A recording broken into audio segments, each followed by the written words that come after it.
Thank you for subscribing to our channel. Today is Thursday, January 14, 2021.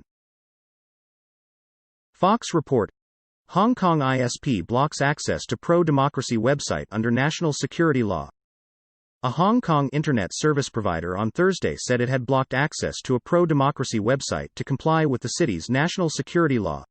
In a statement emailed on Thursday, Hong Kong Broadband Network said that it had disabled access to HK Chronicles, a website that compiled information on yellow shops that supported the city's pro-democracy movement and released personal information and pictures of police and pro-Beijing supporters during anti-government protests in 2019. Fox report: WHO scientists arrive in Wuhan to investigate coronavirus pandemic origins. A World Health Organization team has started its investigation into the origins of the coronavirus in China despite concerns that the Beijing government might try to block any embarrassing findings. 13 scientists arrived in Wuhan, China, on Thursday, following months of discussions with President Xi Jinping's government. The team includes virologists and other experts from the United States, Australia, Germany, Japan, Britain, Russia, Netherlands, Qatar and Vietnam. CNN report: Pinduoduo under fire as China turns on its tech titans. One of China's most prominent e-commerce companies is facing intense public backlash over allegations that it overworks its employees. It's a sign that scrutiny of the country's tech champions is broadening, and could become even more intense. Pinduoduo (PDD), the country's third-largest e-commerce firm after Alibaba (Baba) and JD.com (JD), became a target of public outrage after two of its employees unexpectedly died during the holiday season. Fox report: Impossible to operate. NYC bar owner slams Cuomo's shifting coronavirus regulations. New York Gov. Andrew Cuomo's flip-flop on coronavirus lockdowns and regulations make it impossible for us to operate, a New York City bar owner told America's Newsroom Thursday. As part of his annual State of the State address, the Democratic governor raised eyebrows on Monday for denouncing the economic restrictions that his own administration put into place in response to the coronavirus outbreak. BBC report: COVID-19, France PM Castex announces tighter curfew. The move is a tightening of a curfew already in place since December, which restricts movement from 20:00–06:00. Announcing the measure on Thursday, Mr. Castex described the country's situation as worrying, with infections remaining at a high plateau.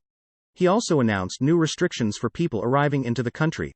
All those arriving from outside the EU will now have to test negative for the virus within 72 hours before their travel into France, and then isolate for 7 days and test negative again, Mr. Castex said.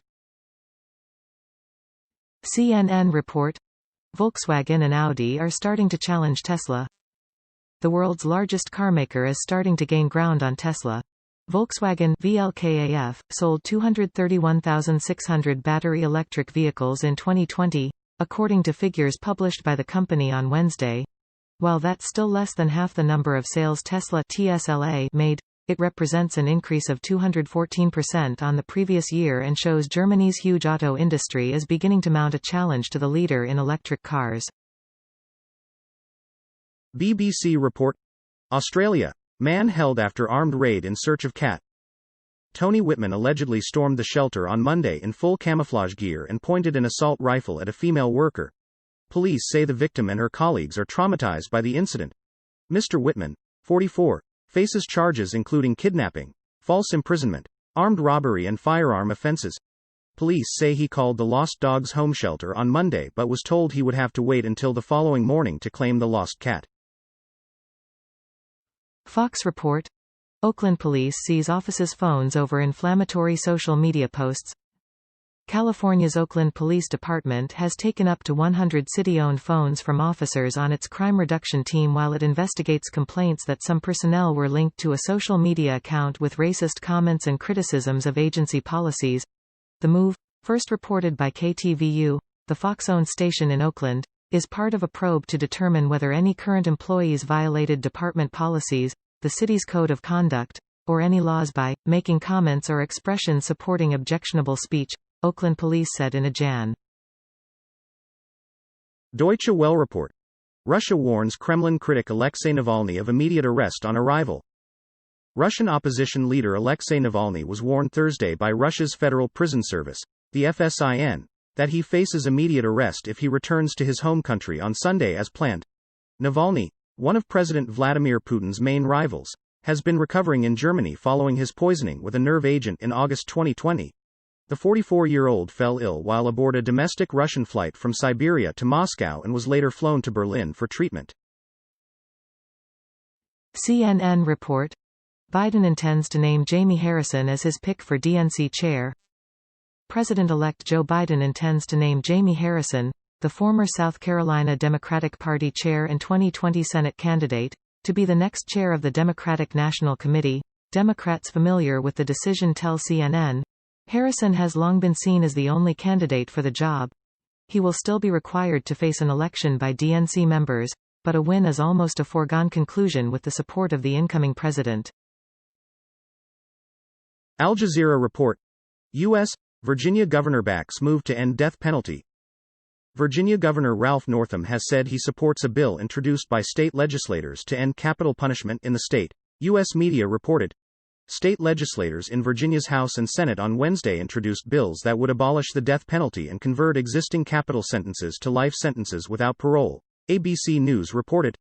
Later on Wednesday, Virginia Governor Northam said in his annual State of the Commonwealth address that he supports efforts to abolish Virginia's death penalty, citing racial injustices in the criminal justice system and the possibility of the state condemning innocent people. Deutsche Welle report: Fire destroys homes of thousands in Rohingya refugee camps, UN. Thousands of Rohingya refugees have been left homeless after a fire torched their camps in southern Bangladesh, the UN said on Thursday. The UN Refugee Agency (UNHCR) said more than 550 shelters had been destroyed in the camps in the southern Bangladeshi region of Teknaf. The homes housed some 3,500 people. Security experts are liaising with the authorities to investigate the cause of fire, the agency said, adding that no casualties were reported. Deutsche Welle report: Coronavirus. Germany warns against travel amid spread of new variant. People in Germany must refrain from non-essential travel, the head of the Robert Koch Institute for Infectious Diseases (RKI) said on Thursday, after the country detected cases of new coronavirus variants. We will have more variations, therefore don't travel, RKI President Lothar Wieler said. Germany has reported 16 cases of the coronavirus variant that was first detected in Britain, and 4 other cases of the variant from South Africa. Al Jazeera report: China possibly committed genocide against Xinjiang Muslims. China has possibly committed genocide in its treatment of Uyghurs and other minority Muslims in its western region of Xinjiang, a bipartisan commission of the United States Congress has said in a new report. The Congressional Executive Commission on China (CECC) said on Thursday that new evidence had emerged in the past year that crimes against humanity, and possibly genocide, are occurring. The CECC also accused China of harassing Uyghurs in the U.S.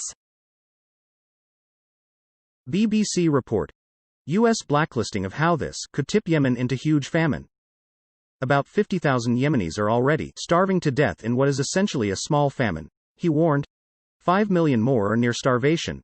The executive director of the World Food Programme, David Beasley, said, "We are struggling now without the designation. With the designation, it's going to be catastrophic. It literally is going to be a death sentence to hundreds of thousands, if not millions of innocent people in Yemen." Al Jazeera report: Uganda, vote count underway after hotly contested election. Ugandans have voted under heavy security and an internet blackout in an election pitting veteran leader Yoweri Museveni against a former pop star Bobi Wine after one of the bloodiest campaigns in years. Voting in Kampala took place under heavy military and police presence on Thursday, with no reports of violent incidents making their way through the communications shutdown. Vote count is underway after polling stations closed as people turned out in droves to make their mark in an historic, hotly contested election in which Museveni's reign is said to be strongly tested. CNN report: U.S. debt surged by $7 trillion under Trump. It will go much higher under Biden. President Donald Trump certainly lived up to his self-proclaimed status as the king of debt during his term in office. The national debt spiked by $7 trillion during Trump's tenure, and it's about to soar much higher under his successor, armed with a slim majority in the U.S. Senate, President-elect Joe Biden is expected to make the case Thursday for a $2 trillion fiscal package to repair and rebuild the economy. Thank you for watching 5 p.m. Recap. To be notified, you can subscribe our channel and activate the bell.